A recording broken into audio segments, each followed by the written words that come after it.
Are the teen books like Teen Titans or Champions or Young Justice just naturally inferior to their older counterparts? That's an interesting question. We can talk about that.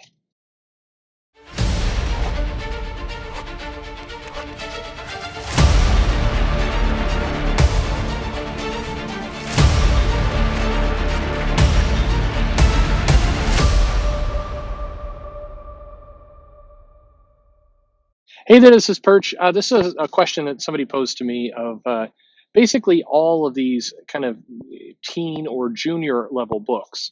And the question is a complex one, so and it has to be broken down into multiple parts. Um, it was basically, hey, why is it that Marvel DC both have a long history of some teen books, and more DC than Marvel? But looking at DC for me, you got Teen Titans and you have Young Justice, and then you have like the Justice League, and you have the more grown up. You have Batman, kind of the Flash when they're adult heroes. And this kind of teen book.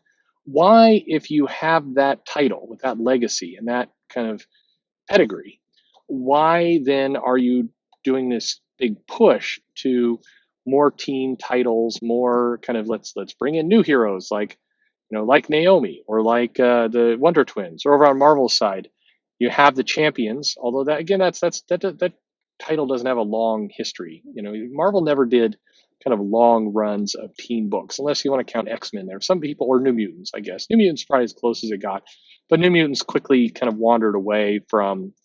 I don't want to say quickly, actually. You had a long, good Claremont run there, but when Liefeld came on, it transitioned to X Force, and then kind of as New Mutants came back in a few iterations. It kind of it wasn't, they weren't the teenager heroes anymore. It wasn't the learning how to be heroes before you can get on the big stage kind of book that it was when it first came out. But you had things like Power Pack and other stuff.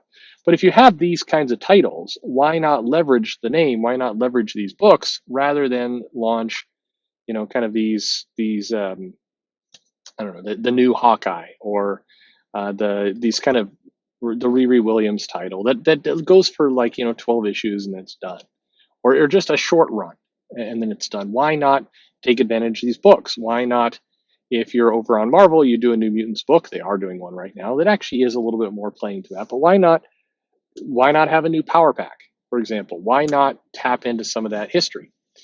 And so I made the question quite long. It was shorter, but basically it was: are they just not good enough? Are they seen as inferior to the bigger titles?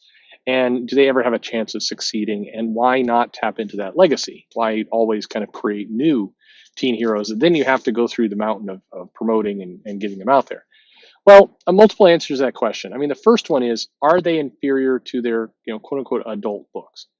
No. In fact, in many cases, I think people will happily tell you that there are storylines in Teen Titans, the that are far superior to things that were going on in the core books. There are Teen Titan fans that very, very, heartfelt kind of moments. So the New Mutants had the Demon Bear storyline and kind of some of the other stuff that happened early in the day with New Mutants. Even the stuff with the Hellions was considered amazing and far higher quality than what was going on in other books at the time. And the same thing, Power Pack. I mean, all these books had their moments, and so it really is. But they've also had plenty of stinker stories as well. It's not that the titles were more or less inferior because they were younger. It was just the stories at the time were better or worse, like anything else. So I think the first myth, I guess, to disprove there is teen books like this can absolutely succeed and surpass their, quote unquote, adult counterparts if the story is good. If the quality is there, then people don't seem to mind. And there's a big lesson, I think, in there for comic publishers in general, which is, there's often I hear this, oh, you can't have a good Superman story. It's impossible to do Superman well, or oh, there's no way that this title can succeed because it's got this and this and this going against it. At the end of the day, a great story, great artist, great creative team, something memorable will win always. It's not just it's not, it doesn't have baggage going against it. It's true that if you take Spider-Man and you throw Spider-Man out there and with a mediocre creative team, and you pit it against I don't know, some like you relaunch Power Pack with a mediocre creative team, then Spider-Man will sell more. That brand has more recognition.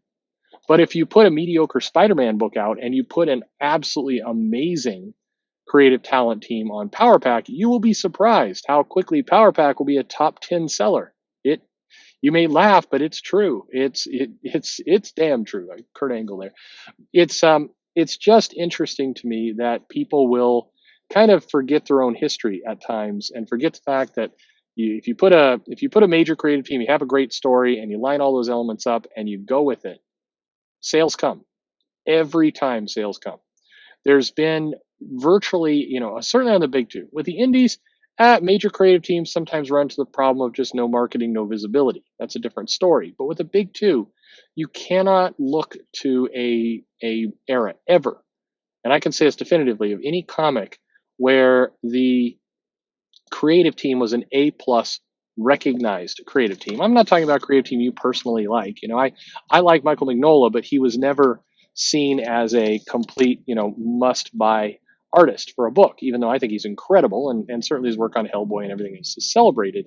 But Michael Mignola was not at, say, Jim Lee status. But if you put but that's it's personal taste, right? I like Michael Mignola better than Jim Lee personally, but that again, that's just me. But if you have a recognized top artist, if you put Todd McFarlane and you put Scott Snyder on Power Pack, that book is going to sell amazing. It just will. And people and it will sell amazing for one issue, and if the storyline is actually quality and good and people like it, it will sell amazing for 50 issues. That's the way it works. The second part to the question is, why don't comic companies kind of leverage these existing IPs? Why don't they do more? I mean, right now DC is publishing two Titans books actually, and Marvel is publishing Champions certainly, but there is, and they DC publishes Young Justice as well. There has been a reluctance, more at Marvel than DC, to leverage old IP. And I've asked the question, and the answer I've gotten back is, well, that IP is tired. Our fans want something new. That we've done lots of studies, and when you relaunch a book or you start a new book, you put a new title on it, it brings interest in. And if you're just leveraging the same old titles that people already know, you're kind of going in with a handicap. This is almost a direct quote of what was said. And again, that's where I would have to see some math. I'd have to see some proof. First of all, I don't bet that the people telling me this is in the editorial team. My strong belief is that they do not have actual facts to back up that statement. This is based on kind of feelings and based off of this kind of something that exists within the industry, which is, the old must be destroyed. What was that line in The Last Jedi? Kill the old things and they don't matter anymore, or whatever it was. I think that is a problem that comics in general often have. People who work in comics have this, ew, that's a brand that was around in the 70s, gross. And then if they do bring it back, they bring it back in almost an ironic way. It's like, oh, look, it's the Savage She-Hulk, ha ha ha. Remember when this was the 70s and she's tearing that white shirt up, ha ha ha ha. And it's like, I think there's the only people really laughing in the room are them. That's the problem, because generally speaking, I have seen the opposite in shops. People come into stores. If it's somebody new, then they don't have any kind of history with that old brand. They don't even know the old brand exists. So to them, it is a new brand. Doesn't matter. If it's a casual comic reader that does have some history to the new brand, more often than not, the comment I get is, I wonder how they're gonna do it this time. It's not, ooh, icky. That's something from the 80s. Gross. It's, oh, they're relaunching this? Okay, I think I'll give it a shot. Unless, of course, they're relaunching it, every 8 months. I'm talking about old brands, not Miss Marvel going on, run number 3 or 4 or whatever she's on to now. I'm talking about older brands. And then collectors tend to also look at it of, oh, they're relaunching this. Okay, I used to collect this a long time ago. Put it on my pole. I'll give it a try. Generally speaking, what I see are more sales, not less, when you leverage legacy brands. Now, if you vomit all over the legacy brand, you put something out and then it's just grossly different from what was there before, then that causes some irritation. I had exactly. I love the. I do love, and I'm angry that it's ending. But I like Fallen Angels by Brian Edward Hill. I legitimately like it. It's one of my favorite Dawn of X titles. I had one person complain to me that the lobster and the old characters were not in there from the Fallen Angels book back in the '80s, which I just found hilarious. But that's fine. That's cool. It actually proves that point of there's people who remember that brand and gave it a look. With comics, the thing you're trying to do as a retailer and as a publisher is to get people to give it a chance to try something out. That's all you're trying to do. You're trying to bring some people to the yard to try something out. And if you can't get them in the door, if you can't get them like interest piked, then peaked, whatever. If you can't get anybody's interest, then it's not going to convert to a sale.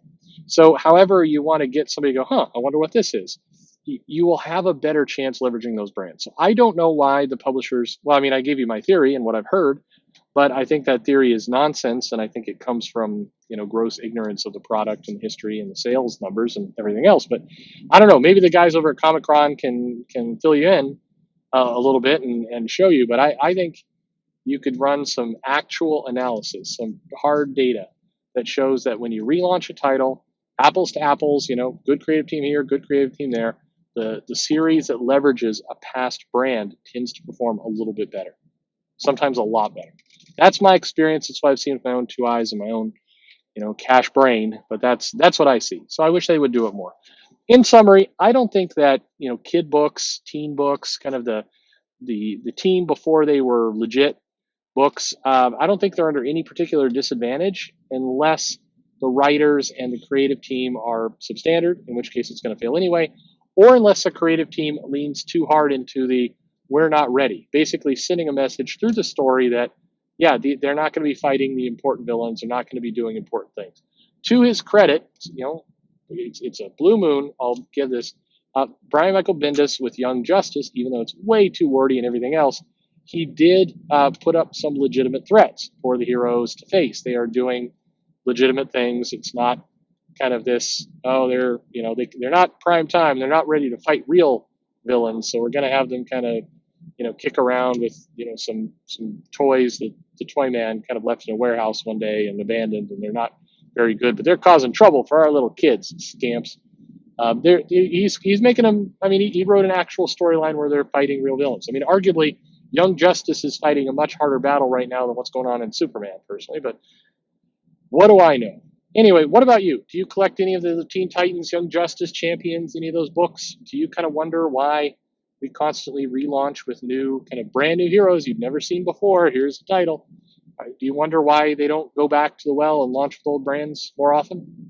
Leave a comment below. Would love to have your thoughts on the matter. Otherwise, hey, follow, subscribe, especially subscribe, please. Like the video if you don't mind. That's great. Downvote too. You can do that as well. And follow me on Twitter at Comic Perch. But more than that, hey, thanks for listening.